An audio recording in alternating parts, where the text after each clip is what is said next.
Eleni না নিরি বা দূষণ পর্ষদের কোনো প্রতিনিধি। এবারেও বাতিল হলো বাজি পরীক্ষা। কথা ছিল সারা বাংলা আতশবাজি উন্নয়ন সমিতির পক্ষ থেকে দমকল, পলিউশন কন্ট্রোল ও পুলিশের উপস্থিতিতে বিক্রিযোগ্য বাজি আদৌ সবুজ বাজি কিনা তা পরীক্ষা করা হবে। নির্ধারিত সময়ের অনেক আগেই পুলিশ দমকল আধিকারিকরা টালা পার্কে পৌঁছলেও অনুপস্থিত national environmental engineering research institute বা নিরি এবং রাজ্য দূষণ নিয়ন্ত্রণ পর্ষদের প্রতিনিধিরা, যার জেরে যে 33টি বাজির নমুনা সংগ্রহ করা হয়েছিল তা কোনো পরীক্ষা নিরীক্ষা ছাড়াই পেল ছাড়পত্র মিলল কলকাতার টালা পার্ক, শহীদ মিনার, কালিকাপুর, বেহালায় এই 33টি বাজি বিক্রি। তারপর হচ্ছে যে এই বাজিগুলো তো অলরেডি যে বাজিগুলো আমরা প্রডিউস করেছি সে প্রত্যেকটা কোম্পানি হচ্ছে নিরি এনলিস্টেড। আমরা যে নিরি ওয়েবসাইটে যদি আপনারা দেখেন দেখবেন আমার কাছে লিস্টটাও আছে, আমি পাঠিয়ে দিতে পারি আপনাদের।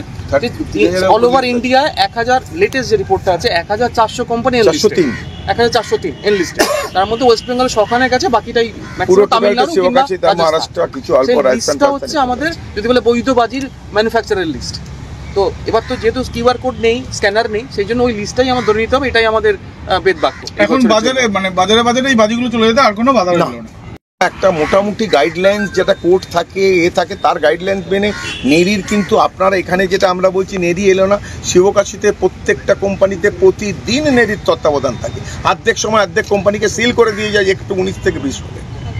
আপনি বলবেন তার মধ্যে 19-20 হয় না, হয়তো হয়, কিন্তু ম্যাক্সিমাম মেজর জিনিসটা নেরির পর্যবেক্ষণে থাকে। কি ধরনের বাজি বাজারে বিক্রি হবে বা তা কতটা পরিবেশ সুলভ তা নিয়ন্ত্রণে রাখতে পুলিশ প্রশাসনের তরফে বিকল্প ভাবনা।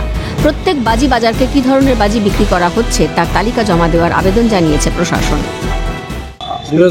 নিরি আর আপনাদের এর তরফ থেকে, পিসিবির তরফ থেকে ওদের রিপ্রেজেন্টেটিভদের মেল পাঠানো হয়েছিল, জানান দেওয়া হয়েছিল যে আজকে এটা অর্গানাইজড হচ্ছে। তারা এখানে এসে পৌঁছয়নি। ডেসিবেলের বেশি মাত্রায় যদি শব্দবাজি বাজারে বিক্রি হয় সেক্ষেত্রে সেগুলোর উপরে কিভাবে নিয়ন্ত্রণ আনা সম্ভব? যেটা আমাদের আগে থেকেই ছিল 90 ডেসিবেলেই নাজেহাল অবস্থা ছিল। এটার মধ্যে প্রথম এই আওতায় আনা হয়েছিল, কিন্তু আমাদের এটা চলছে, ধাপে ধাপে এগোচ্ছে। 18-19 সাল থেকে চালু হয়েছে এটা গ্রিন ক্র্যাকার্স। এখন তারা যদি আসতো আমরা চাক্ষুষ বুঝতে পারতাম।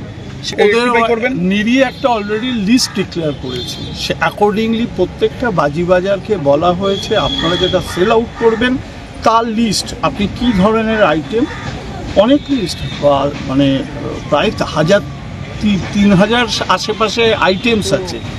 এবার সেই লিস্ট আমাদেরকে প্রোভাইড করুন কোন কোন ক্যাটাগরির আপনারা। শেষ 2022 সালে পরীক্ষা নেওয়া হলেও তারপর থেকে নানা কারণে বাতিল হয়েছে এই আতশবাজি পরীক্ষা। নানা দূষণের খবর প্রতি বছরই সামনে আসে। এবার প্রশাসনের তরফে কতটা কি নিয়ন্ত্রণ করা যাবে তা সময়ের অপেক্ষা। অভিজিৎ প্রামাণিকের রিপোর্ট, ক্যালকাটা নিউজ।